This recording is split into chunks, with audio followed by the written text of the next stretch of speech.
Кыргыз гидромет агенттиги алдыдагы аптага карата аба ырайы тууралуу маалымат берди. Ага ылайык 19 апрелде Кыргызстандын аймактарында жаан-чачын күтүлбөйт. Түштүк-чыгыштан келген шамалдын ылдамдыгы секундасына 4-9 метрге жетет.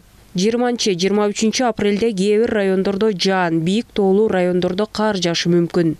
23 апрелде түнкүсүн жаан-чачын күтүлбөйт. Күндүз кээ бир райондордо жаан, бийик тоолуу райондордо кар жаашы ыктымал.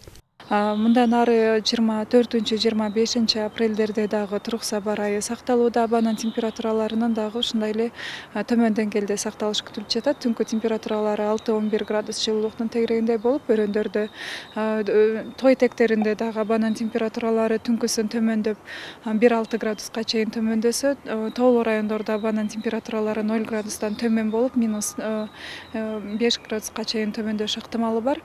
Ошондой эле күндүзгү температуралары дагы ошондой эле төмөн деңгээлде сакталууда, 15-20 градустан 22 градус жылуулуктун тегерегинде. Ал эми Талас облусунда 19 апрель түнкүсүн күн ачык болот. 20 апрелден 23 апрелге чейин көпчүлүк аймактарда мезгил менен жаан жаап, күн күркүрөшү мүмкүн. Бийик тоолуу райондордо кар жаайт. Ош, Жалал Абад жана Баткен облустарында аба ырайы бирдей. 20 апрелдин түнүнөн тарта аптанын соңуна чейин күндүз кээ бир райондордо жаан, бийик тоолуу райондордо кар жаашы күтүлөт. Ысык көлдө 23 апрелге чейин көпчүлүк аймактарда мезгил менен жаан жаайт. 20 апрелде күндүз жана 21 апрелде кээ бир райондордо жаан-чачын катуу жаайт. Тоолуу Нарын облусунда 19-23 апрелде күндүз кээ бир райондордо жаан, бийик тоолуу райондордо кар түшөт. Мындай туруксуз аба ырайынан улам дарыядагы суунун деңгээли көтөрүлүшү ыктымал.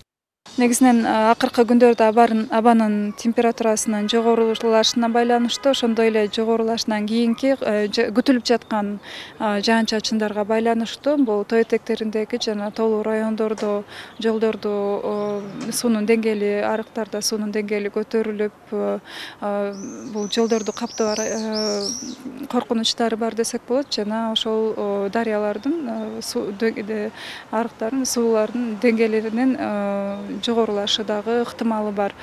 Ал арада Айыл чарба министрлиги апрель айынын 1 декадасындагы жаан-чачын жазгы талаа иштерине оң таасир бергенин билдирүүдө. Бүгүнкү күндө өлкөнүн түштүгүндө айдап себүү иштери 80% аяктады. Ал эми өлкөнүн түндүгүнө келсек, иштин 40-50% бүттү. Бул аба ырайынын шарттарына байланыштуу. Божомол боюнча былтыркы жылга караганда быйыл бир эртерээк бүтөбү деген божомолубуз бар. Өзүңүз билесиз, буга чейинки жаандын көп болушу март айындагы ошо бир 2-3 жумага кечиккенине карабастан, азыр аба ырайынын тезлешинен жерлерде ушу декандарыбыз күнү түн иштешип, былтыркы жылдан мындай караганда көбүрөөк аянттар айдалып, себилип жүрүп атат. Андан сырткары ушу жазыктар жумуштарында кызуу сугат иштери да жүрүп жатат. Айта кетсек, 2021 жылы суунун тартыштыгынан улам жүгөрү өстүргөн дыйкандардын түшүмү 30-40%га чейин азайган. Анткени бул дан өсүмдүгү сууну жакшы көрөт. Анын үстүнө жүгөрү өстүрүүдөгү эң негизги көйгөй бул өсүмдүктүн аба ырайынын шарттарынан көз каранды. Ошондуктан министрлик бул жылы дыйкандарды сууну үнөмдүү пайдаланууга чакырууда. Тазагүл Эмилбекова, Аскар Маратов, Нью ТВ.